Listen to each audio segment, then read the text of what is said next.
Radio Muret, le magazine info.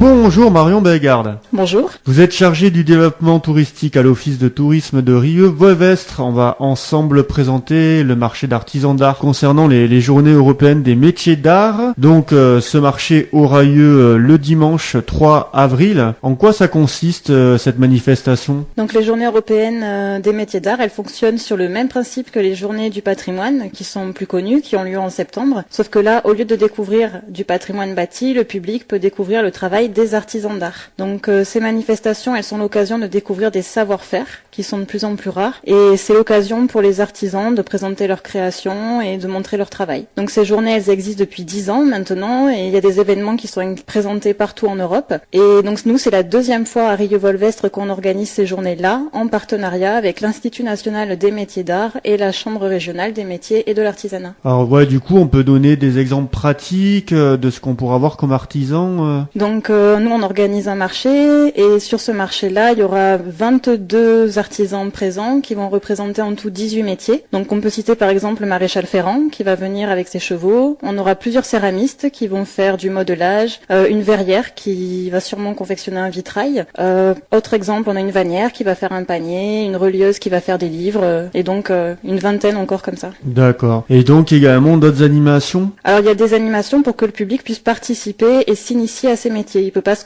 Il va pas uniquement se contenter de regarder les artisans. Donc par exemple, vous pouvez vous inscrire à un atelier de gravure. Donc c'est une artiste de Lavelanet de Comminges qui va amener sa presse et le matériel pour qu'une dizaine de personnes puissent participer et créer leurs propres œuvres. Vous pourrez également tenter de vous initier à la pâte Fimo et les enfants auront un livret de jeu pour aller voir tous les artisans et gagner une récompense à la fin. Voilà, donc la petite récompense pour les enfants quand même, c'est bien de penser également à eux. Et par rapport au sens de la manifestation, pourquoi c'est important pour vous de partager ces métiers ? Donc l'artisanat, ça regroupe environ 250 métiers et ces métiers, c'est du patrimoine, c'est une forme de patrimoine immatériel, c'est un héritage, c'est des savoir-faire et pour nous, c'est vraiment important de les présenter pour qu'ils puissent perdurer et ne pas disparaître. Il faut sensibiliser les enfants pour qu'ils aient envie de s'orienter dans ces domaines-là. Donc les entreprises artisanales, nous en particulier sur nos territoires ruraux, c'est quelque chose d'important, c'est basé sur des valeurs fortes, donc l'amour du métier, la proximité avec la clientèle, un attachement au travail bien fait. Et c'est quelque chose vraiment qu'on veut mettre en valeur. Ok,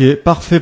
Du coup, rendez-vous dimanche 3 avril. C'est entre 10h et 18h au parc des Jacobins pour un moment convivial en famille ou entre amis. On peut même manger sur place avec des spécialités laotiennes et puis des boissons et des pâtisseries tout au long de la journée. Mais attention, il faut réserver à l'Office de tourisme 05 61 87 63 33. Je crois qu'on a tout dit, Marion ? Oui, on a dit l'essentiel. Eh bien, excellent marché au profit des journées européennes des métiers d'art qui se dérouleront les 1er, 2 et 3 avril sur la thématique métiers d'art, gestes de demain. Merci à vous et à bientôt. À bientôt, merci.